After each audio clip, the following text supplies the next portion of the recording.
Good morning to all of you. I welcome all of you to this second lecture in our module 7, that is secondary processing for composite materials. As all of you are well aware that we are discussing for the last few weeks lectures on the course processing of non-metals, and within processing of non-metals now we have reached to the end of our course with the module number 7, that is secondary processing of composite materials. We have already discussed lecture number 1, in which we have seen the drilling of polymer matrix composites. So, before we start lecture number 2, let us first revise what we have covered in lecture number 1, and we will also see that what is the need of secondary processing for composite materials. As we have seen in our previous lectures and previous modules that most of the materials can be made using the primary processing, that is near net manufacturing, in which we are able to generate the shape of the product. But sometimes when this particular product or a component has to be assembled with another component or a product in order to get the complete assembly or a complete structure or a complete body of a complicated product, all these individual components needs to be assembled together. And when these individual components have to be assembled together, we have to undergo or we have to perform the assembly operations, and for assembly operations secondary operations are required. And these secondary operations we have already classified that in our module 7 we are going to discuss only two important aspects, that is the machining aspect as well as the joining aspect. So, joining aspects we would be covering in lecture number 3 and 4, but primarily now in lecture number 1 and 2 our focus is on the machining aspects and more specifically on the drilling aspects or hole making aspects in polymer composites. So, in our previous lecture, that is lecture number 1, we have seen that what are the important factors that have to be taken into account, what are the important challenges that are there when we try to make a hole inside of a composite material or inside a laminated composite material. Now, what is a polymer matrix composite, which that we have already discussed in module number 5, that it is made up of a reinforcement and a matrix, and when we try to machine or drill a this particular laminate or this particular composite material, there are a large number of issues that are involved. So, all those issues we have covered in lecture number 1. Today we are going to focus our attention on a specific techniques or some of the developments that have taken place in the drilling of or hole making, we should say, in case of polymer matrix composites. We have stopped our last lecture with a discussion on the different drill point geometries. So, that is one of the important points that has to be taken care of while we are trying to make a hole inside a composite laminate. Again, I want to emphasize that drill point geometry not only influences the forces that are generated during the drilling process or drilling action, but they also influence the damage that takes place around the drilled hole. If you remember in the previous lecture, lecture number 1, module number 7, we have seen that there is a damage that takes place because of the drilling action in the polymer matrix composites. We have seen what are the different types of damage that takes place. So, therefore, whenever we are going to make a hole inside a composite material, there is bound to be or there is every chance that the damage may take place around the drilled hole. So, therefore, there is a need that we should think or we should propose some of the processes which may avoid this damage around the drilled hole. So, one of the important points is the geometry of the tool that we are using to make a hole. So, today our first focus would be the modified drill point geometry, and we will try to understand the working or the performance of one typical drill point geometry, that is called as a step drill, and another name can be the jaw drill. So, we will see the performance, that how it makes the hole and how we can modify the geometry so that the damage can be minimized. Then we will see different types of techniques which have been proposed by the researchers worldwide to reduce the drilling induced damage or to minimize the drilling induced damage. So, our focus would be primarily on vibration assisted drilling. We can also see the helical, we will also see the helical feed method, we will also see the use of a backup plate. So, different techniques we will see with the help of diagrams which are used worldwide to minimize or reduce the drilling induced damage in polymer matrix composites. So, let us first see the factors influencing the drilling behavior of polymer matrix composites. Now, what are the factors that govern the behavior when we are trying to make a hole using the drilling operation? So, these parameters can be broadly classified into two categories. As on your screen you can have an idea that we can have controllable parameters and we can have uncontrollable parameters. So, controllable parameters are within our control and we can select the machine tool, that is the machine that will provide the relative motion between the tool and the workpiece. So, we can decide on the machine, we can control this decision that which type of machine is required for the specific purpose of hole making in polymer matrix composites. So, one important control decision that we can exercise is the selection of the machine tool. Another important decision is the cutting tool, the tool which is actually going to perform the hole making operation. In context of the machine tool, we can further control the cutting speed, we can control the feed rate of the machine. Also, we can control the amount of lubrication, that MQL, minimum quantity of lubrication. So, MQL quantity of lubrication can be controlled, whether we want to go for lubrication, that is can also be controlled, what cutting speed that we want to use can be controlled, feed rate can be controlled. In totality, there are many parameters related to the machine tool that can be controlled. Similarly, in relation to the cutting tool, there can be few controlled parameters that we can decide. So, what we can decide? We can decide on the tool geometry, that what type of tool we are going to use for making a hole.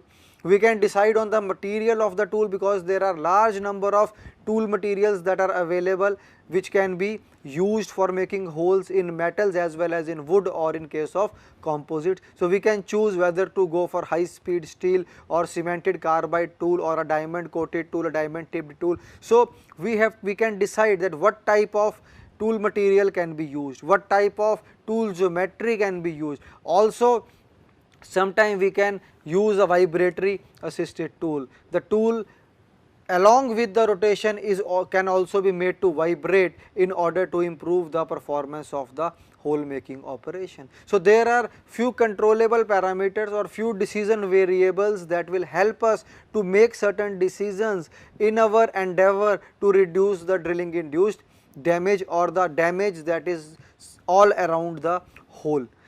There are few uncontrollable parameters also. On your screen you can have an idea. We can have worker fatigue, that is one uncontrollable parameter, although that can also be somehow controlled by shifting the workers after a particular interval of time. We can control the temperature and the humidity, but usually as an engineer most of the control variables are machine tool and the cutting tool. Other variables are the management decision making. So, when we are making a hole, these are the important variables that we can control, that is the machine and the cutting tool. So, we can very easily see, it is very clear from this particular slide that our focus today would be towards the controllable parameters, that is how the machine tool can be modified in order to make a damage free hole and how the cutting tool should be selected so that we get minimum drilling induced damage in drilling of laminated composites. Those are falling in the broad category of polymer matrix composites.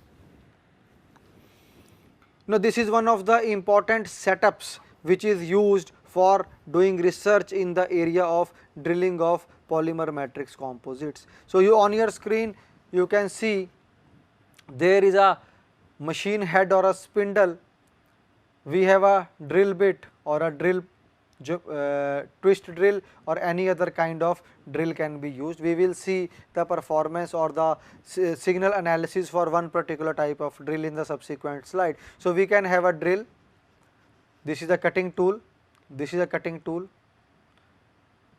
drill bit. Then we have a fixture, a composite laminate is placed in which the hole has to be made, and then there is a dynamometer which will record the forces. So, dynamometer is connected to the multi-channel charge amplifier, and this charge amplifier through the analog to digital card is connected to the personal computer or a machine where the signals are getting recorded. So, on your screen you can see a red signal, we have y axis, we have x axis. On x axis we have the time, and on y axis we have the magnitude of the forces. It can be torque, it can be force in x direction, y direction or z direction. Similarly, we have another signal in which on x axis we have the time, and on y axis we can have the force. It can be, again to emphasize, it can be the force component in any direction. So, this is a generalized setup which is used for doing research in the area of hole making in case of polymer matrix composites. So, basically the behavior is recorded in the form of signals, and then it is analyzed to see what changes can be done in order to minimize the damage that is accompanying the drilling action. So, basically we want to reduce the drilling induced damage, and therefore we need to investigate that what type of machine tool should be used, what type of cutting tool should be used. Now, here we can see the drilling behavior of a step drill, or we can also call it as a jaw drill. So, this particular drill has a step here, otherwise this line could have directly joined at the center, but here we have a step. So, this is a step drill, AB, this is going down, the central portion has started to make a hole, then further it goes down. These are the different stages that we will try to understand in the subsequent slide with the help of a force signal, that how the thrust force is generated and how it is related to the various stages. So, this is stage A, where the drill is just touching the composite laminate, stage AB where the inner circle or the central cutting edges have entered the laminate, or the primary cutting edges have started to perform the drilling operation or the hole making operation. Then it further goes down, the secondary cutting edges have also entered the laminate, and the drill now is in complete engagement with the composite laminate. Finally, it is going down and performing the hole making operation. EF stage, the primary cutting edges have started to come out of the laminate and the hole making process is going to be completed, and finally the total drill will come out. Still the secondary cutting edges are doing the cutting in the lower lamina of the laminate, and finally the total drill point comes out of the laminate and the hole making process is complete. So, we can see that the hole making in a composite laminate can be explained with the help of different phases in the hole making operation. Important point to understand here is that we have taken one type of a drill point geometry. There can be other types of drill point geometry, and their behavior, their response to the different types of composite materials may be different. Their cutting mechanism may be different, their cutting characteristics may be different. For example, if we have a hollow drill, it will not start the cutting operation from the central point. If it is hollow, it will start the cutting operation from the periphery. So, the total cutting mechanism will change. So, important point to emphasize here is that the drill point geometry plays a significant role in defining the cutting forces as well as the drilling induced damage. So, we will see now that how a force signal can be correlated with the cutting being performed by a different drill point geometry, because there can be a large number of drill geometries and each type of geometry will generate a different type of a force signal. So, on your screen you can see a force signal. This is a thrust force signal, as I have already told. it is not recorded with the composite laminate, it is recorded for a metal. Why? Because the magnitude of forces are very high, which are very uncommon in case of laminated composite. So, this particular force signal is for a drilling of hole in a metal, and it is one form of a signal. If we change the drill point geometry, certainly this particular signal will change. On the x axis we have time, on y axis we have the thrust force. So, we will see this is the point A where the drill point is just touching the laminate and no drilling is taking place. Then the inner or the primary cutting edges have started to perform the cutting operation, and from A to B the force rises, and from B to C further the force rises, and the outer cutting edges are also now in touch with the laminate. C to D, the outer cutting edges are now in complete engagement with the laminate, and the force rises from C to D. And finally, from D to E, there is a complete engagement of the drill, and the inner cutting edges start to come out, and the drilling operation is going to be completed. From E to F, again there is not much difference between D to E and E to F. We are recording a reduction in the force. Why? Because the drill is now going to come out, and the amount of material removal in this particular stage is considerably less as compared to the initial stages, these stages. Why?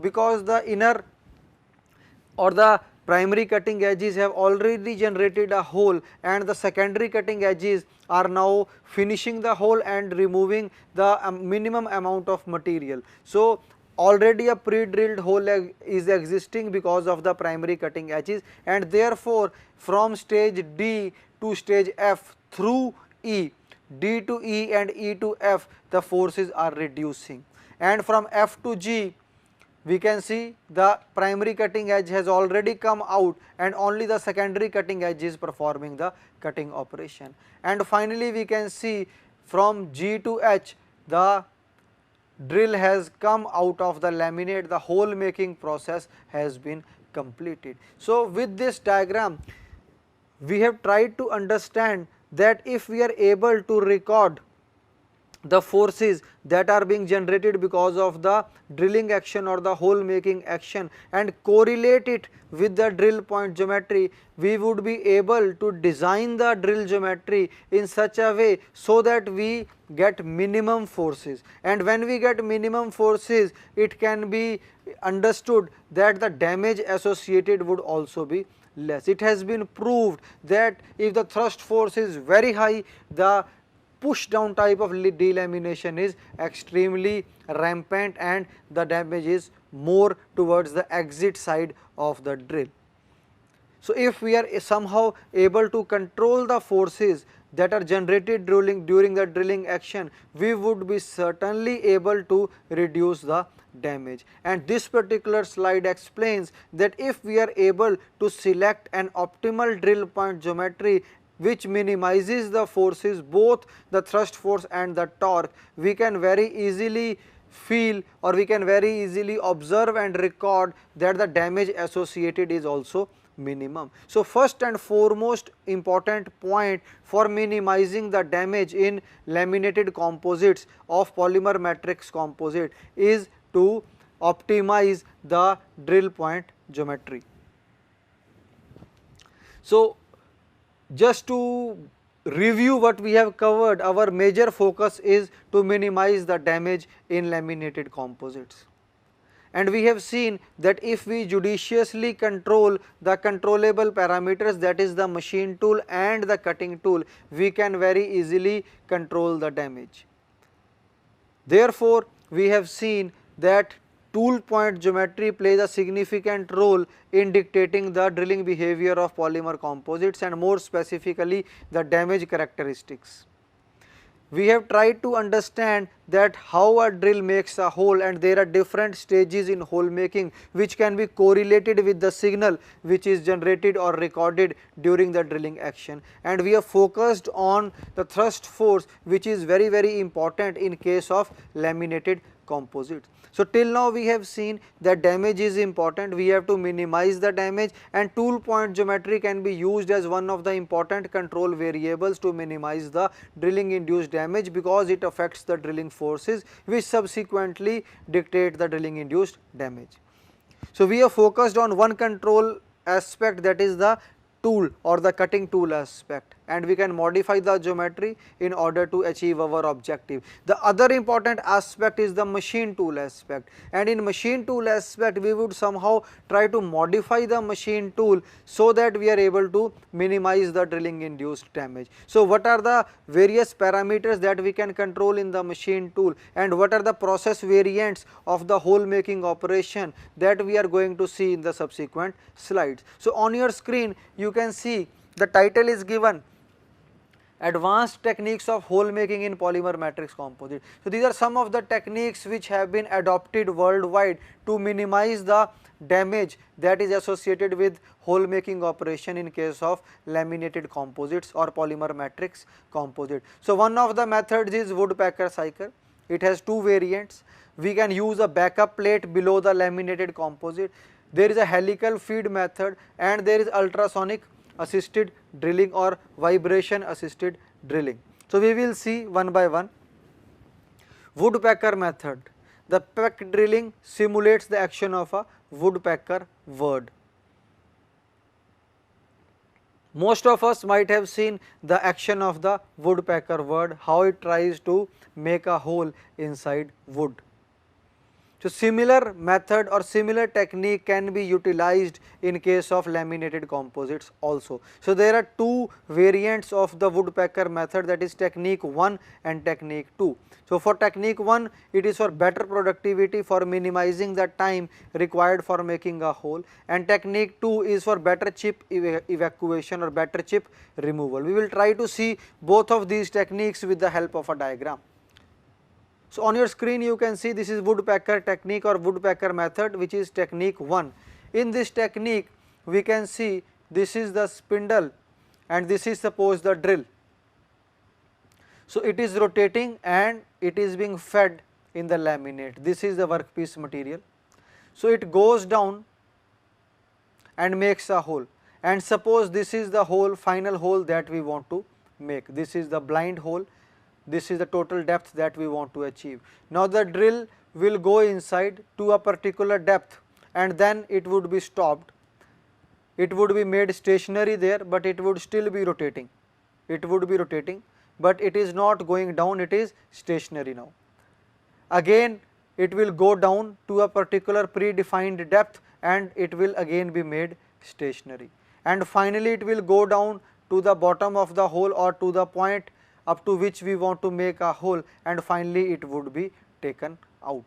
So, in this we have seen that the total depth of the hole or the total, we can say, height of the hole has been generated not only in a single go, we have made it in 2 or 3 different stages. Now, what is the purpose of these 2 or 3 stages? Because we want, sometimes in certain machine tools there is a provision that we can modify the feed rate during the drilling operation.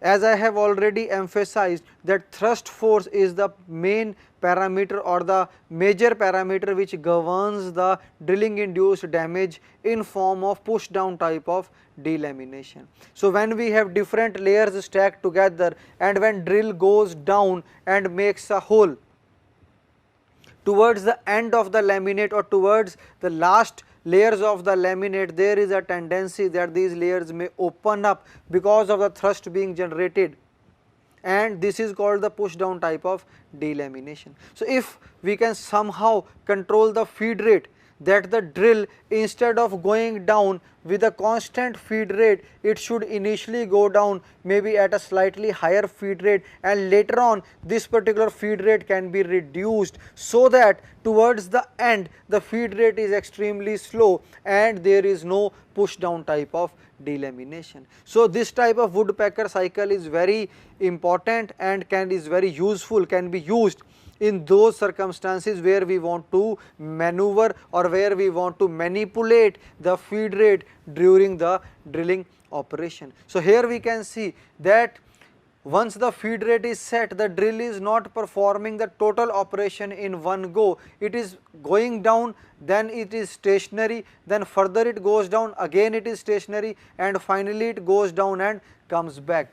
So once it is stationary, somehow we can manipulate the machine tool so that the feed rate is reduced, and in the final go the feed rate may even be reduced further. So this particular technique is very helpful in controlling the drilling induced damage. It has been proved, but it may be true for a certain set of material and under certain circumstances, but the researchers have found that if we are able to manipulate the feed rate during the drilling operation or the hole making operation, we would be certainly able to reduce the forces as well as we would be able to reduce the associated damage. This is another woodpecker method with technique number 2. Here you can see the drill is going down and again it is coming back again to the surface of the laminate. Again it is going down, but to a depth which is greater than the depth it has gone initially. So this is hole is generated to this much depth, comes out, again goes inside, hole is generated to this much depth, again it comes out, goes in, and finally completes the hole making operation, or the total depth that we want to achieve is achieved in the final pass or in the final hole making operation, and finally it goes out. Now what is the advantage of this? After each drilling cycle, retract the drill out from the hole to ensure that no chips are stuck onto the drill. So we can get better surface finish in this case, because sometimes the chips also may be coming out with the drill, and these chips may be rubbing against the wall of the hole which has already been generated, and some kind of honing action may take place, and because of this honing the surface finish may be better. So we can see that instead of the tool going at a constant feed rate and making the through hole in a single go, the hole can be made as the woodpecker makes the hole in the wood. So it can be made in a series of steps, and these series of steps would certainly lead to some advantages. Now what are these advantages? We can see the advantages of woodpecker method are better productivity. It is obvious that in normal drilling operation there is damage which takes place and lot of holes are rejected. So in case of woodpecker cycle, if the damage can be minimized, the number of holes which are accepted is more, and we can say that we are more productive as compared to the conventional hole making operation. Drill breakage is also less, better chip evacuation, chips can be easily removed because again and again the drill is coming out. Decrease in the thrust force, because we are not using a constant feed rate here.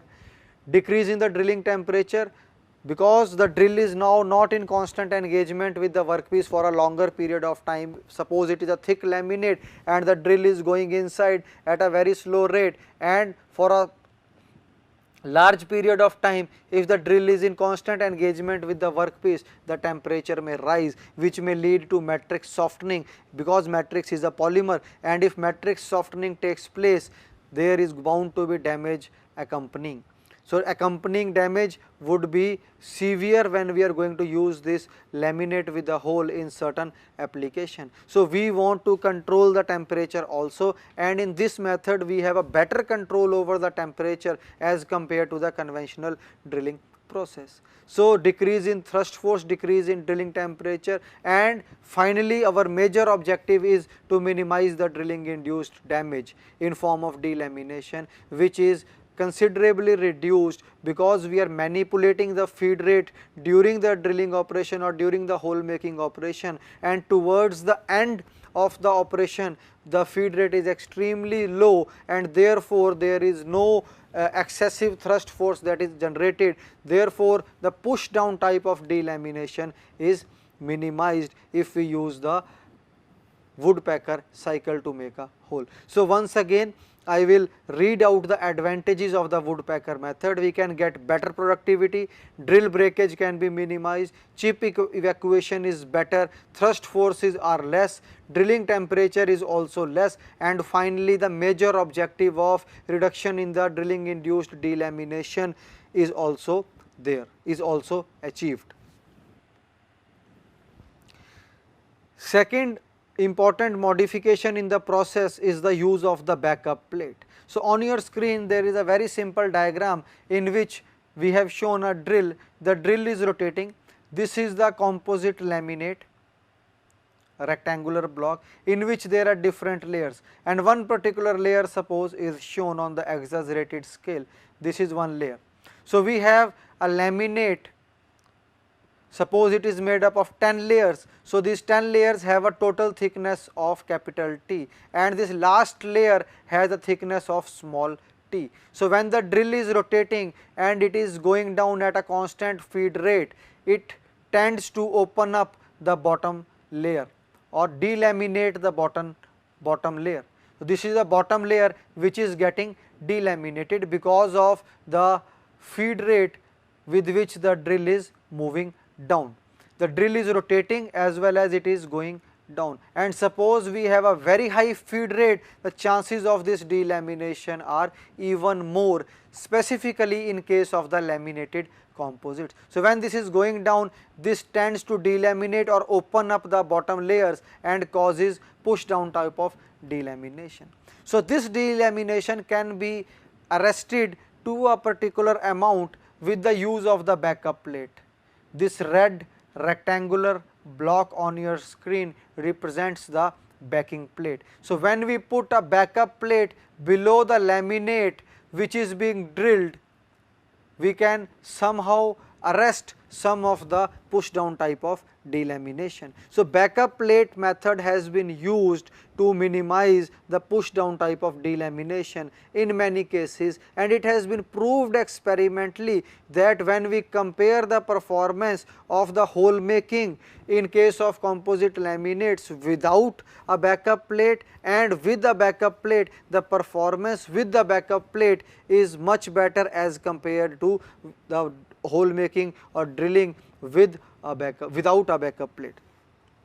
So, with backup plate the performance is better, but in certain circumstances, in certain complex geometries, it is not always possible to put the backup plate below the laminate, and therefore the push down delamination cannot be avoided totally, but certainly wherever possible a backup plate would certainly not allow the bottom plies to delaminate and would arrest the push down type of delamination. So, use of backup plate has got certain advantages. So, that those advantages are listed on your screen, that it decreases the drilling induced damage specifically in terms of push down type of delamination, and the quality of hole produced is comparatively good to those holes which are produced without the use of the backup plate.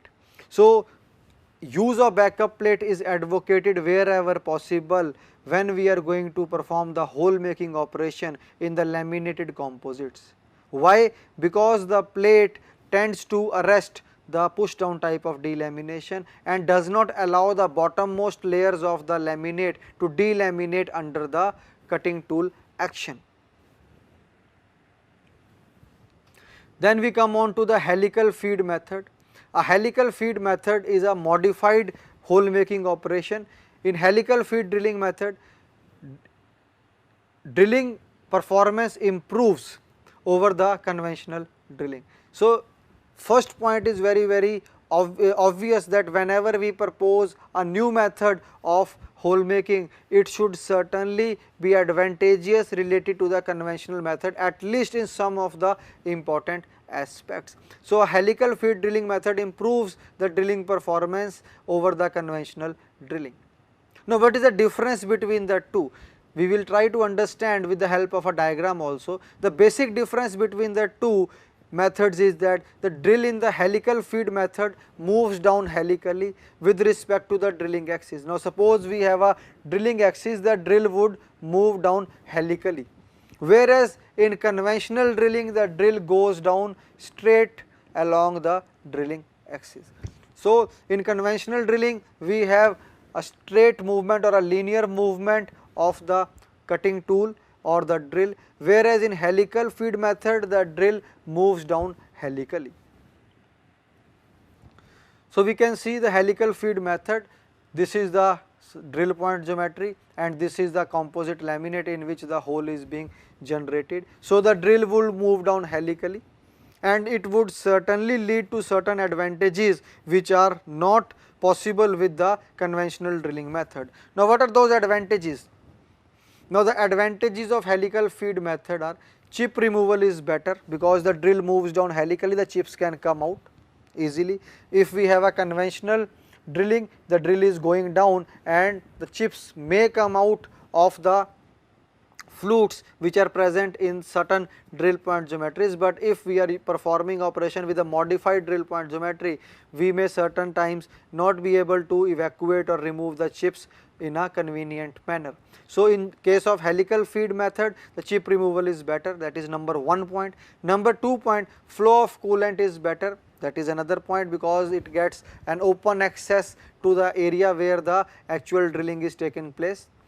Thrust force is minimized, drilling induced damage is minimized and high quality of hole is produced, and the temperature produced is also less, which decreases the matrix burnout problem. So, matrix burning can be reduced when we are using the helical feed method. So, primarily if we see these process variants, the major focus is on 3 aspects, that is the reduction in the forces and more specifically the thrust force, because thrust force is the prime cause of push down type of delamination. So, whatever process variants have been suggested, the focus is on minimization of the thrust force generated during the hole making action or hole making operation.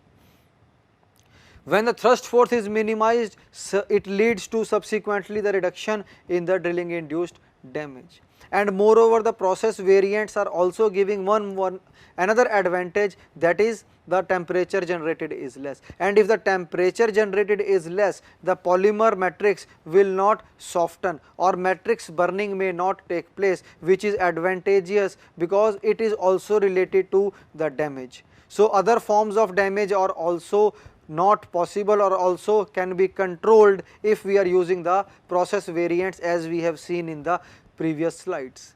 So, we will see another process variant, that is the vibration assisted drilling. In vibration assisted drilling, the drill is rotating also and it is vibrating also. On your screen you can see that there are 2 motions in the drill now, otherwise in conventional drilling the drill is only rotating and it is being fed into the laminated composite at a specified predetermined feed rate. The drill is rotating and it is fed into the workpiece at a specific feed rate.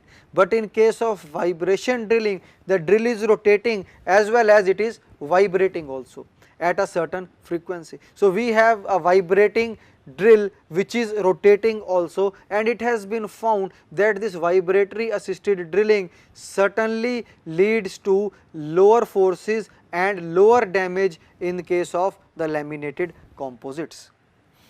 So, now what are the advantages of the vibration assisted drilling? On your screen you can see reduced drilling reaction force and torque. So, the forces are less, significantly improves the chip expulsion, that is also possible in all the process variants that we have studied today. Improvement in both hole roundness and size. So, basically the quality of hole in terms of roundness and size is considerably improved when we make a hole using the vibratory assisted drilling. So, the quality of hole made is also better in case of vibratory assisted drilling, and the drill life is also more. So, the tool wear is minimized and we get an extended life of the drill tool or the hole making tool. Material removal rate is also high, means the productivity is more, we are able to make large number of holes in less amount of time, or quickly we are able to make large number of holes. And finally, the hole surface finish is good. So, the geometrical features of the hole are also good, the quality characteristics of the hole are also good, the forces that are generated are also minimized, and the damage in terms of push down or beat up type of delamination is also less. So, overall we can see that if we modify the process slightly to suit to the specific requirements of the laminated composites, certainly we can achieve our major target of minimization of the forces and minimization of the drilling induced damage and maximization of the quality of the drilled hole. So, in today's lecture we have seen that there are few process variants which are available with the engineers, out of which they can choose depending upon the availability and the cost effectiveness of the various process variants. An engineer can very easily choose that which process variant will give him the desired characteristics of the hole. So, in today's lecture our focus primarily was on certain important techniques which can be used for minimizing the drilling induced damage. We started our lecture with focus on the tool point geometry as one of the important tools for minimizing the damage. We have seen that how the force generated can be correlated to the geometry of the cutting tool, and the geometry of the tool can be minimized to reduce the forces, so that when the forces are less, the damage is also less. Secondly, we have seen a woodpecker type of technique in which a better quality hole can be generated. We have also seen the use of backup plate as an effective tool for minimizing the drilling induced damage. Then few process variants in terms of the helical feed method and the vibrated assisted drilling is discussed, and we have very briefly outlined the advantages of these processes. So, in our subsequent lecture we would be focusing on the joining aspects of the polymer matrix composite. We would see the mechanical fastening, the adhesive joining, as well as the microwave joining of the polymer matrix composite. Just to conclude the today's lecture, in 2 or 3 sentences, the important point to note is that the process variants can be developed specifically dedicated to the laminated composites, where a hole can be made to a better accuracy with a better quality and with minimum damage using these process variants. But one of the major limitations can be the cost, because whenever we develop a process variant, the cost would certainly be more than the conventional hole making techniques. But depending upon the applications and depending upon the usefulness of these particular laminated composite, sometimes we may be able to justify the higher cost of the setup in relation to the quality of the hole that we are getting. So, with this we conclude the today's lecture of hole making techniques in polymer matrix composites. Thank you.